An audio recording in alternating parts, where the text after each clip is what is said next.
పెళ్ళైనా పండగైనా వేడుక ఏదైనా పట్టుచీరల ప్రత్యేక వేదిక వారాహి సిల్క్స్.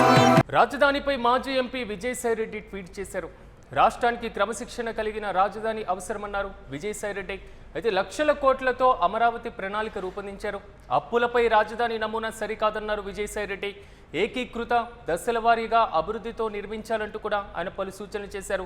ఇదిలా ఉంటే రైతులకు ఇచ్చినటువంటి హామీల అమలులో ప్రభుత్వం విఫలమైందంటూ విమర్శలు గుప్పించారు.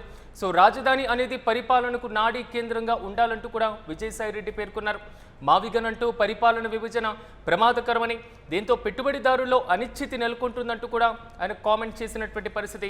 అయితే రాష్ట్రానికి క్రమశిక్షణ కలిగినటువంటి రాజధాని అవసరమంటూ మాజీ ఎంపీ విజయసాయిరెడ్డి చేసినటువంటి ట్వీట్ మాత్రం కొంతవరకు హైలైట్ అవుతుంది. అయితే లక్షల కోట్లతో అమరావతికి సంబంధించినటువంటి ప్రణాళిక ఉంది. సో అప్పులపైన రాజధాని నమూనా సరికాదంటూ కూడా ఆయన వ్యాఖ్యానించారు.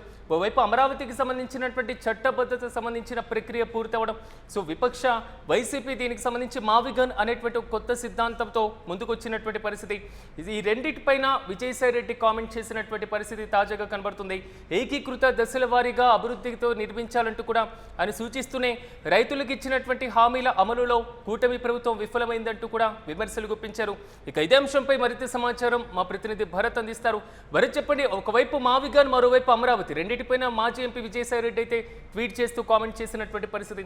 పూర్తి ట్వీట్ ఏంటి, దాంట్లో ఉన్నటువంటి అంశాలకు సంబంధించిన అప్డేట్స్ ఏంటి? ఏదైతే 2014 రాష్ట్ర విభజన, ఆంధ్రప్రదేశ్ విభజన తర్వాత పూర్తిగా కూడా రాజకీయ పరిణామాలు మారిపోతున్నటువంటి నేపథ్యం. ఈ నేపథ్యంలో ఏదైతే మాజీ ఎంపీ విజయసాయిరెడ్డి కీలక వ్యాఖ్యలు చేసినటువంటి పరిస్థితి. ఇప్పుడున్నటువంటి కూటమి ప్రభుత్వంతో పాటుగా గత ప్రభుత్వంపై కూడా తీవ్రంగా మండిపడినటువంటి సిచ్యువేషన్ అయితే కనిపిస్తా ఉంది. కూటమి ప్రభుత్వానికి సంబంధించినంత వరకు ఏదైతే రాజధాని నిర్మాణం పేరుతో లక్షల కోట్లు అప్పు చేస్తూ ఏదైతే రాజధాని నిర్మాణం చేస్తున్నటువంటి పరిస్థితి ఏదైతే ఉందో అది ఆర్థిక ఆత్మహత్యగానే చూడాలంటూ కూడా ట్వీట్ చేసినటువంటి సిచ్యువేషన్. దాంతో పాటుగా ఏదైతే రాజధాని నిర్మాణానికి సంబంధించినంత వరకు ఏదైతే దేశ రాజధాని ఢిల్లీ తరహాలోనే దశల వారీగా ఏదైతే అవసరాలకు అనుగుణంగా కూడా రాజధాని నిర్మాణం చేయాల్సినటువంటి పరిస్థితి ఉంటుంది. ఏకీకృత రాజధాని నిర్మాణం దిశగా అడుగులు పడాలి. ఆర్థిక అంశాలకు సంబంధించినంత వరకు అవసరం మేరకు ఆర్థిక అంశాలు తీసుకురావడం, అవసరం మేరకు నిర్మాణాలు చేపట్టాల్సింది పోయి కూటమి ప్రభుత్వం లక్షల కోట్లు అప్పులు చేస్తూ రాజధాని నిర్మాణం చేపట్టడంపై అయితే మాత్రం ఆయన తీవ్రంగా మండిపడినటువంటి పరిస్థితి కనిపిస్తా ఉందని చెప్పొచ్చు. భారీ అంచనాలతోటి కాకుండా ఏకీకృత పద్ధతిలో అభివృద్ధి చేయాలంటూ కూడా ఆయన సూచనలు చేసినటువంటి సిచ్యువేషన్. మరీ ముఖ్యంగా ఢిల్లీకి సంబంధించినంత వరకు ఏనాడు అప్పులు తీసుకొచ్చి నిర్మాణం చేయలేదు. అవసరాల మేరకు ఏదైతే ప్రభుత్వానికి సంబంధించినంత వరకు అవసరాల మేరకు నిర్మాణాలు చేపడుతూ వచ్చినటువంటి పరిస్థితి కాకుండా ఆంధ్రప్రదేశ్ రాజధాని అమరావతి నిర్మాణానికి సంబంధించినంత వరకు కూటమి ప్రభుత్వం లక్షల కోట్లు అప్పులు చేస్తూ రాజధాని నిర్మాణం చేపట్టడంతో అది ఆర్థిక ఆత్మహత్యగానే చూడాలి తప్ప ఆ రాష్ట్ర రాజధాని నిర్మాణానికి దోహదపడే అవసరాలు ఉండవంటూ కూడా చెప్తున్నటువంటి సిచ్యువేషన్ కనిపించింది. అయితే విజయసాయిరెడ్డి ట్వీట్ లో ఒక అత్యంత కీలకంగా మాట్లాడాల్సినటువంటి అంశాలు కూడా ఉన్నటువంటి సిచ్యువేషన్. ఏదైతే అమరావతి రాజధానిగా ఎన్నుకున్న తర్వాత రాజధానికి సంబంధించినంత వరకు కూడా అక్కడి నుంచి పరిపాలనా సౌలభ్యం ఉండేటటువంటి ప్రాంతాలను ఎంచుకోవడంతో పాటుగా పరిపాలనకు సంబంధించినంత వరకు ఏ భవనాలు అవసరమో ఆ మేరకు అక్కడ నిర్మాణాలు చేపట్టాలి. ఇన్ఫ్రాస్ట్రక్చర్ చేపట్టిన తర్వాత అవసరాల మేరకు అక్కడ నిర్మాణాలు చేపడితే సరిపోతుంది తప్ప లేకపోతే మాత్రం ఆ రాజధాని నిర్మాణంతో పూర్తిగా ఆర్థికంగా ఇబ్బంది పడేటటువంటి పరిస్థితి ఉంటుంది.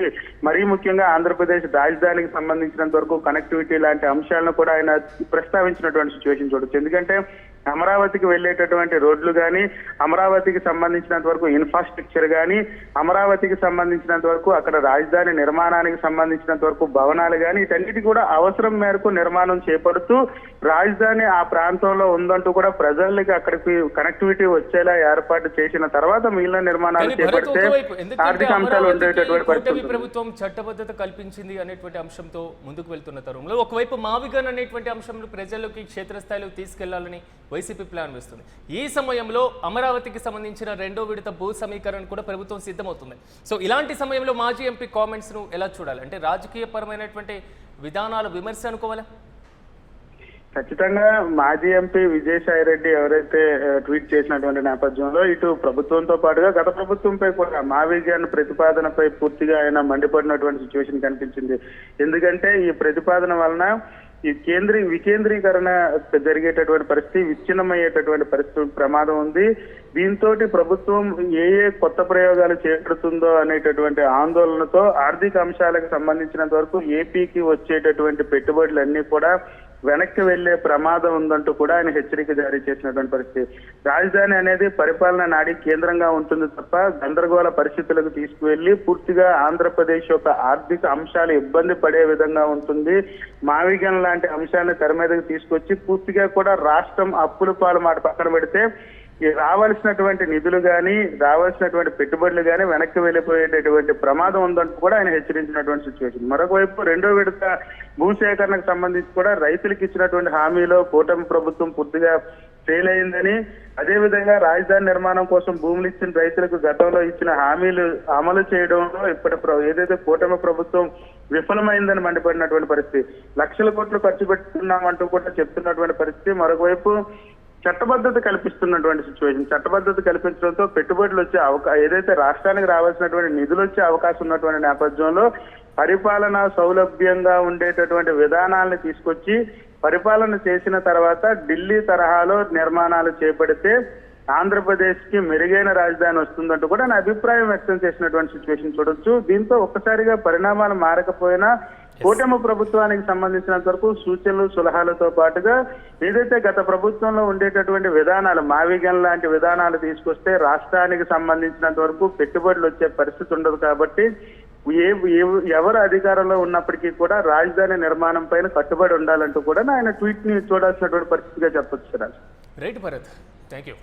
మొత్తం మీద మాజీ ఎంపీ విజయసాయి రెడ్డి రాష్ట్రానికి క్రమశిక్షణ కలిగినటువంటి రాజధాని అవసరమని ట్వీట్ చేశారు. సో లక్షల కోట్లతో అమరావతి ప్రణాళిక ఉంది, అప్పులపైన రాజధాని నమూనా సరికాదంటూ ఏకీకృత దశల వారీగా అభివృద్ధి చేయాలంటూ కూడా ఆయన ప్రధానంగా చెప్పినటువంటి మాట. మరోవైపు ఢిల్లీ అభివృద్ధికి సంబంధించినటువంటి అంశాలను కూడా ఆయన ట్వీట్లో ప్రస్తావించారు.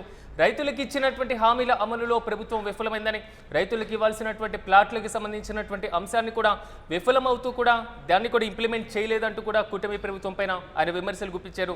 ఇక రాజధాని అనేది పరిపాలనకు నాడి కేంద్రంగా ఉండాలని, మావిగన్ అనేది మాత్రం పరిపాలన విభజనకు ప్రమాదకరం అంటూ కూడా ఆయన వ్యాఖ్యానించారు. దీనివల్ల పెట్టుబడిదారుల్లో అనిశ్చితి నెలకొంటుందంటూ కూడా ఆయన కామెంట్ చేసినటువంటి పరిస్థితి.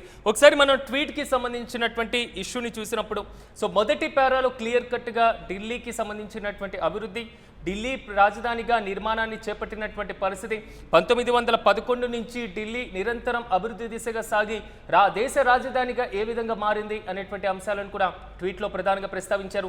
ఇక రెండో పేరాలో రాజధాని అమరావతికి సంబంధించినటువంటి అంశం 217 చదరపు కిలోమీటర్లకు సంబంధించినటువంటి ప్రాంతంలో సో 1 నుంచి 1,50,000 వరకు కూడా సో దీనికి సంబంధించిన కోట్ల వరకు అంచనా వేసి ఇంత నిర్మాణం చేపట్టాలా అనేటువంటి ఇష్యూను కూడా ఆయన ప్రస్తావించినటువంటి పరిస్థితి. సో దీనివల్ల భూమి యొక్క విలువ పెరగడమే కాదు, అక్కడ అధికంగా రుణభారం పడుతుంది. అమరావతి రాజధాని నిర్మాణంతో మాత్రం అప్పులపైన రాజధాని నిర్మాణం అంతగా అవసరమా అంటూ కూడా ఆయన ప్రశ్నించినటువంటి పరిస్థితి. దీని తర్వాత మూడో పేరాలు ఒకసారి మనం చూసుకున్నప్పుడు సో అమరావతికి సంబంధించినటువంటి ప్రయోజనం, మౌలిక సదుపాయాలు, అదేవిధంగా శాసనసభ, న్యాయ వ్యవస్థ, సచివాలయాలకు సంబంధించినటువంటి ఇష్యూలను పేర్కొన్నారు. దీంతో పాటుగా ప్రభుత్వ అధికారిక భవనాల నిర్మాణం, ఈ మొత్తాన్ని పరిశీలించినప్పుడు ఇది మొత్తం కేవలం ఒక ఊహాజనితంగా మాత్రమే ఉందంటూ కూడా ఆయన ఆ పేరాలో ప్రస్తావించినటువంటి పరిస్థితి. ఇక తదుపరి ప్రస్తుతం కూటమి ప్రభుత్వం పైన మాత్రం ఆయన పూర్తి స్థాయిలో కూడా విమర్శలు గుప్పించారు. కేవలం ఊహాజనితమైనటువంటి అంటే కేవలం గ్రాఫిక్స్కి మాత్రమే పరిమితమయ్యేలా కనబడుతుంది. రైతులకు అవసరమైనటువంటి పూర్తి స్థాయి రాజధాని ఇంప్లిమెంట్ కావాలి, దానికి సంబంధించినటువంటి ఇష్యూలను కూడా ఆయన ప్రధానంగా ప్రస్తావించారు. ఇక విపక్షం వైసీపీ ప్రస్తావించినటువంటి మావిగన్ అనేటువంటి అంశాన్ని కూడా ప్రధానంగా ప్రస్తావించడం జరిగింది. సో నాడీ వ్యవస్థగా ఉండాలి పరిపాలన, కాబట్టి మావిగన్ అనేది ఒక కారిడార్గా ఉండేటువంటి పరిస్థితులు ఉన్నాయి. కాబట్టి సో అలాంటి ప్రాంతంలో నిర్మాణం అనేది కొంతవరకు క్లిష్టంగా మారుతుంది అనేది మాత్రం ఈ పేరాలో ప్రస్తావించడం జరిగింది. ఓవరాల్గా మితిమీరిన ప్రయోగంగా రాజధాని ఉండకూడదు అంటూ కూడా విజయసాయి రెడ్డి కామెంట్ చేశారు.